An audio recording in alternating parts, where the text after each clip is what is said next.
Hello everyone and welcome back to my channel. मैं हूं शालिनी गुप्ता। आप देख रहे हैं फिट विद मी। मेरे चैनल में आज की इस वीडियो में आपका बहुत बहुत स्वागत है।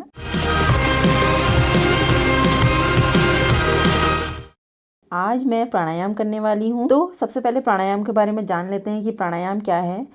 प्राणायाम एक ब्रीदिंग एक्सरसाइज है।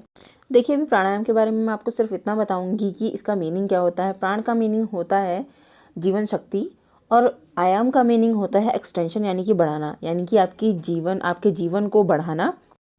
तो प्राणायाम करने में जो हम ब्रीदिंग एक्सरसाइज करते हैं उसके थ्रू जो एनर्जी होती है वो हमारी अंदर जाती है। इसीलिए जो है प्राणायाम का सही मीनिंग आपकी लाइफ को एक्सटेंड करना है, यानी कि आपकी जीवन शक्ति को बढ़ाना है। तो आज मैं बहुत ही सिंपल और आमतौर पर किए जाने वाले प्राणायाम करने वाली हूँ। इसमें मैं आपको बताऊंगी कि प्राणायाम से आप क्या बेनिफिट्स मिल सकते हैं।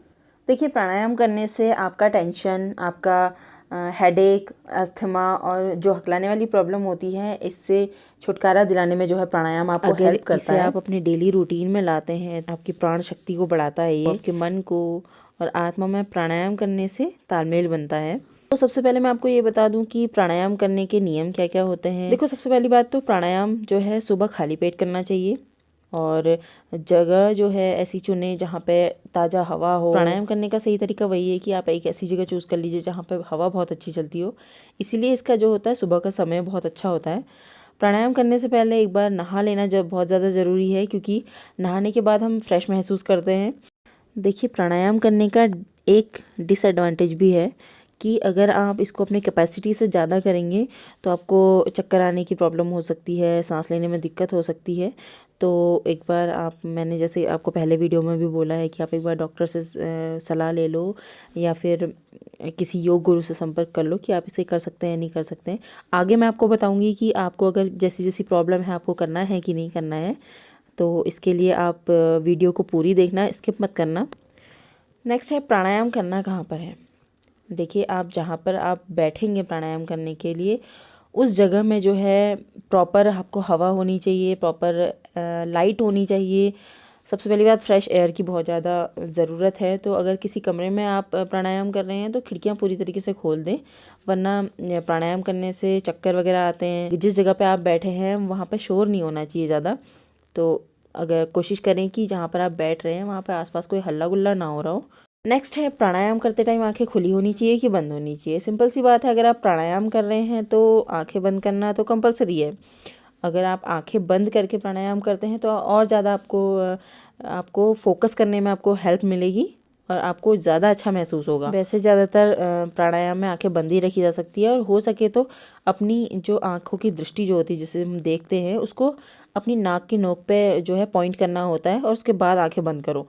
अगर नाक की नोक पर देखने में आपको प्रॉब्लम हो रही है तो ऐसा करना नहीं चाहिए। नॉर्मली आप आंखें बंद कर सकते हैं। नेक्स्ट है, प्राणायाम करते वक्त आपकी मेंटालिटी क्या होनी चाहिए, आपका माइंड कैसा होना चाहिए। देखिए, जब आप प्राणायाम शुरू करते हैं ना तो सबसे पहले आप शांत हो जाएं, एकदम नॉर्मल हो जाएं और कोई जल्दीबाजी नहीं करनी है, एकदम रिलैक्स होकर बैठ जाना है। कोई भी नेगेटिव थॉट अपने दिमाग में नहीं लाना है। अगर आप टेंशन में हैं या आप जल्दी में हैं तो उस दिन के लिए प्राणायाम को स्किप कर दें। नेक्स्ट है प्राणायाम की टाइमिंग क्या होनी चाहिए। देखिए, शुरू में जब आप प्राणायाम स्टार्ट करते हैं तो 2 मिनट से ज़्यादा मत करें। जब आपकी प्रैक्टिस धीरे धीरे अच्छी होने लगती है तो आप अपनी टाइमिंग बढ़ा सकते हैं। सबसे पहले हम सरल प्राणायाम आज करेंगे। तो सरल प्राणायाम करने के लिए आप बैठ जाइए। जब आप प्राणायाम करने के लिए बैठते हैं तो 1 मिनट के लिए शांत होकर बैठ जाइए। उसके बाद सांस लें और छोड़ें, एक्सेल करें और इनहेल करें। 1 मिनट के बाद आप सोचें कि आपके मन की सारी जो नेगेटिविटी है वो आप अपनी ब्रीथ के थ्रू आप बाहर निकाल रहे हैं। और जब आप सांस लेते हैं, आप जब ब्रीथ इन करते हैं तो आप ये सोचिए कि आपकी जो पॉजिटिविटी है, आप पॉजिटिव अपने थॉट्स को अंदर लाइए। और जब बाहर निकालते हैं तो अपनी नेगेटिविटी को बाहर निकालिए। सांस को छोड़ने के लिए आप जितना टाइम आप सांस लेने में लगाते हैं उतना ही टाइम आप सांस छोड़ने में भी लगाएंगे। तो प्रॉब्लम्स के बारे में जान लेते हैं। अगर आपको चक्कर आने लगे या सांस लेने में प्रॉब्लम हो, पसीना आने लगे, तो उसी वक्त तुरंत आपको प्राणायाम करना रोकना है। एक खुली जगह में जाके बैठ जाए जहाँ पे हवा चल रही हो और नॉर्मली आप जो है ब्रीदिंग करें। प्राणायाम करने की फिर कोशिश मत करना, वो आपके लिए शायद अच्छा ना हो।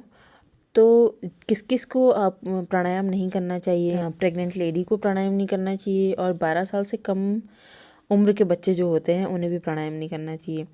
अगर आपको अस्थमा की प्रॉब्लम है, या सांस लेने में कोई समस्या होती है, किसी को दिल की बीमारी है, या कैंसर है, या कोई भी ऐसी मेजर प्रॉब्लम है, तो आप प्राणायाम ना करें। या फिर अगर आप करना चाहते हैं फिर भी आपका मन है, तो आप कोई योग गुरु से आप एक बार कंसर्न कर लें, उसके बाद ही प्राणायाम करें, क्योंकि वही आपको बताएंगे कि आपके लिए क्या सही है और क्या नहीं। तो प्राणायाम करने के लिए बैठना कैसे है? फर्श पर, चटाई या योगा मैट, उसमें बैठ जाइए। मैं आगे भी आपको बताऊंगी कि मैं किस पोजीशन पे बैठ रही हूँ, या कौन सा आसन मैंने लिया है। जैसे कि पद्मासन हो गया, सुखासन हो गया, सिद्धासन होता है, एक वज्रासन होता है। आगे मैं आपको बताऊंगी, आप वीडियो देखिए। तो अगर आपको कोई भी प्रॉब्लम है बैठने में, जैसे आप ज़मीन पर नहीं बैठ सकते हैं, कोई प्रॉब्लम है आपके पैरों पे, तो आप इसको कुर्सी में बैठ के भी कर सकते हैं नॉर्मली। चलिए आज की वीडियो स्टार्ट करते हैं।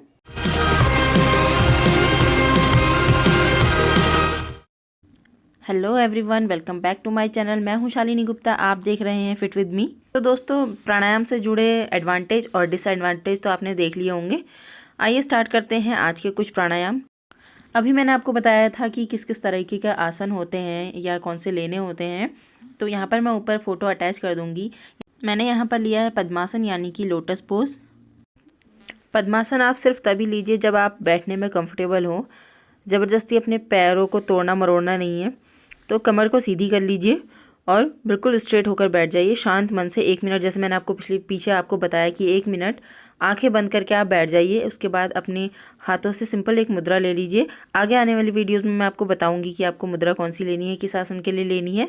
तो आप सिंपली ऐसे बैठ जाइए और ब्रीद इन और ब्रीद आउट कीजिए कम से कम 10 to 12 टाइम। इसे बोलते हैं भ्रस्त्रिका प्राणायाम।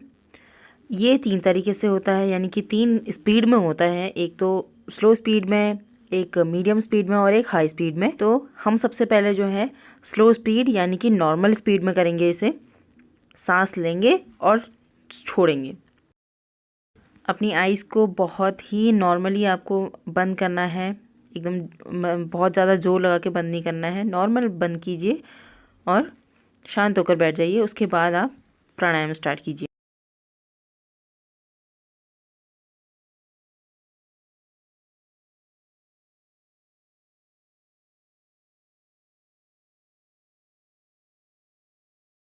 जब आप तेज़ी से सांस लेने लगते हैं तो आपको पेट में अपने एक दर्द का एहसास सा होगा। आप ज़ोर से सांस लीजिए, पेट बिल्कुल अंदर जाना चाहिए, और उतनी ही आप जो है सांस को बाहर छोड़ें।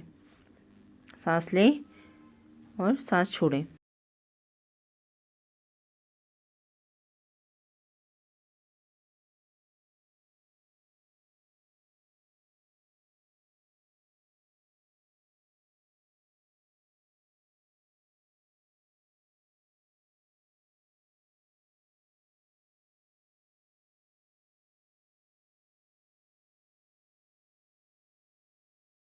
तो यहाँ पर तो हो गया भस्त्रिका प्राणायाम, और मेरे यहाँ पे पैरों में दर्द हो गया था, तो इसीलिए मैं अपना पद्मासन खोल लेती हूँ। बिल्कुल आराम से खोल के आपको बैठ जाना है। उसके बाद जब आप नॉर्मल हो जाए तो आप दोबारा ले सकते हैं। मैंने ले लिया है।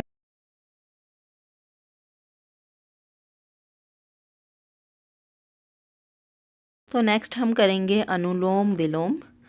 आप इस तरीके से हाथ को ले लीजिए, अपने अंगूठे से आप एक साइड का आप नाक दबा लीजिए, और दूसरी जो है अपनी मिडिल फिंगर से दूसरी तरह की दबाएंगे। पहले एक नाक से सांस लेंगे और दूसरी नाक से छोड़ेंगे। जैसे आपने पहले एक नाक दबाई, उसके बाद दूसरी नाक से आपने सांस लिया। छोड़ने के लिए जिस नाक से सांस लिया उस नाक को दबाएंगे, और जो नाक दबी हुई थी उसे खोल करके वहाँ से छोड़ेंगे। सेम प्रोसेस को बार बार आप रिपीट करेंगे 10 to 12 टाइम करके। देखिए, पहले देखिए, कोई भी प्राणायाम करने से पहले आप अच्छे से फ्रेशन अप हो जाइए। मैंने आपको पहले बताया कि आप अगर प्राणायाम करने से पहले नहा ले तो और ज़्यादा बेटर है। इसीलिए आपकी नाक बिल्कुल साफ़ होनी चाहिए, तभी आप अनुलोम विलोम कर सकते हैं। अदरवाइज़ शायद आपको प्रॉब्लम हो।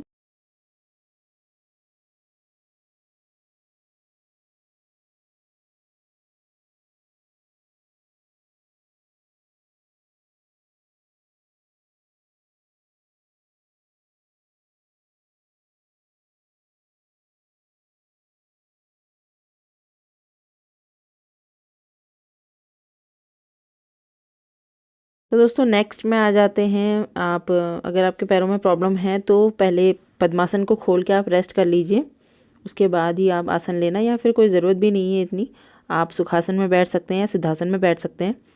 यहाँ पर मैं सुखासन में बैठ जाती हूँ, इस तरीके से आप सुखासन ले सकते हैं। उसके बाद हम करेंगे कपालभाति प्राणायाम। कपालभाति आपने सुना होगा बहुत ज़्यादा। तो उसके लिए क्या करना होता है, आपको एक लंबी सांस भरनी होती है, उसके बाद आपको धीरे धीरे छोड़नी होती है, जोर लगा के आपको छोड़नी है। जब तक आपकी वो भरी हुई सांस वापस नहीं आ जाती तब तक आप छोड़ते रहिए। उसके बाद आप फिर एक लंबी सांस भरेंगे, उसके बाद फिर उसे वैसे ही छोड़ेंगे।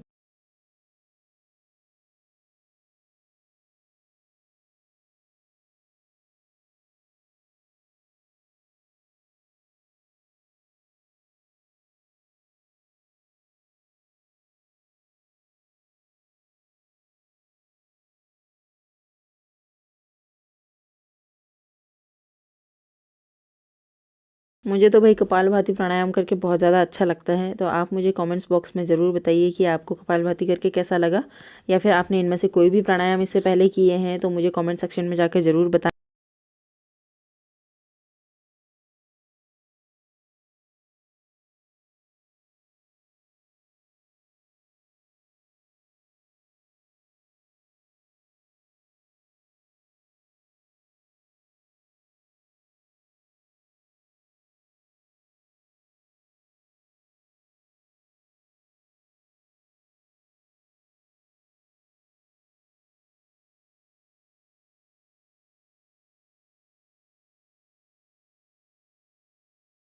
ओके, तो दोस्तों कपालभाति तो हो गया।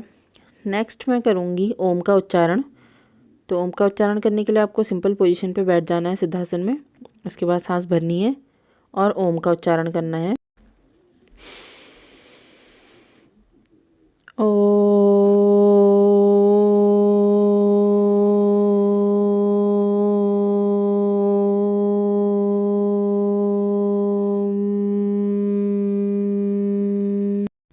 तो जैसे आप इसे डेली आप इसका उच्चारण करेंगे तो आपकी टाइमिंग बढ़ते जाएगी। इसकी टाइमिंग जो है 30 सेकंड पे, सबसे पहले आप 50 सेकंड्स कीजिए, उसके बाद इसकी बढ़ते बढ़ते 30 हो जाती है, 1 मिनट 2 मिनट करके। हमने जब पहले योगा किया है तो इसकी टाइमिंग हमारी बढ़ गई थी, बहुत अच्छी प्रैक्टिस बन गई थी इसकी।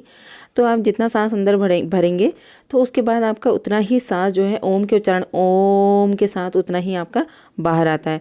अगर आपको कंसंट्रेट करने में प्रॉब्लम हो रही है तो अपने सामने एक ओम का जो है चित्र आप लगा सकते हैं, उसे देखकर ओम का उच्चारण करने से ज़्यादा अच्छा फील होता है। आपको आपके दिमाग में पॉजिटिव वाइब्स आती हैं, पॉजिटिव थॉट्स आपके दिमाग में आते हैं। आप ट्राई करके देखना, 3 से 4 बार 5 बार आप इसे कर सकते हैं। इसे तो जितना ज़्यादा आप करें उतना ज़्यादा अच्छा फील होता है। तो इसके बाद मैं करूँगी भ्रामरी प्राणायाम।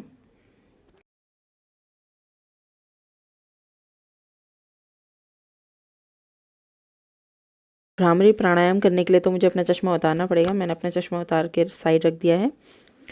उसके बाद आप इस तरीके से अपनी हाथों को ले सकते हैं। अंगूठे से आपको अपने कान दबाने हैं, दोनों लास्ट की उंगलियों से आपको अपनी आईज़ प्रेस करनी है, हल्के से, बिल्कुल बहुत हल्के से दबाना है, कानों को एकदम बंद कर देना है और मिडिल फिंगर को अपने माथे पे रखना है और आपकी सेकंड फिंगर जो है अंगूठे के बगल वाली वो आपके सर के ऊपर रहेगी। उसके बाद आपको कानों को एकदम बंद करके आँखों को हल्का दबा करके आपको फिर से ओम का उच्चारण इसके साथ आप कर सकते हैं, या फिर आपको इस तरीके से करना है, सांस भरनी है।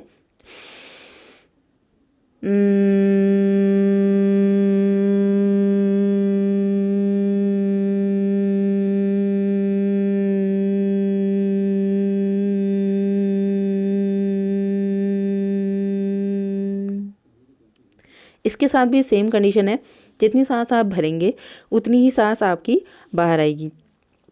तो इसमें आप जो मुंह को बंद करके आप करते हैं, इसके साथ भी आपका एक तरीके से ओम का उच्चारण होता है।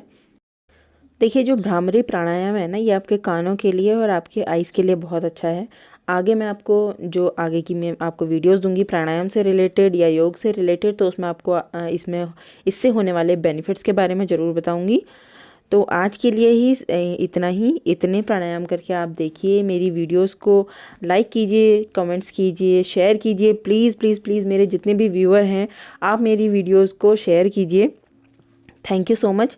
तो आज की इस वीडियो को हम यहीं पे ख़त्म करते हैं और मिलते हैं नेक्स्ट वीडियो में। मैं बहुत जल्दी नेक्स्ट वीडियो लेके आऊँगी। मैंने इस बार शायद वीडियो लाने में बहुत ज़्यादा टाइम लगा दिया है, उसके लिए I am so sorry and I promise मैं कोशिश करूँगी पूरी कि मैं नेक्स्ट वीडियो जल्दी लेके आऊँ। Thank you so much. Thanks for watching.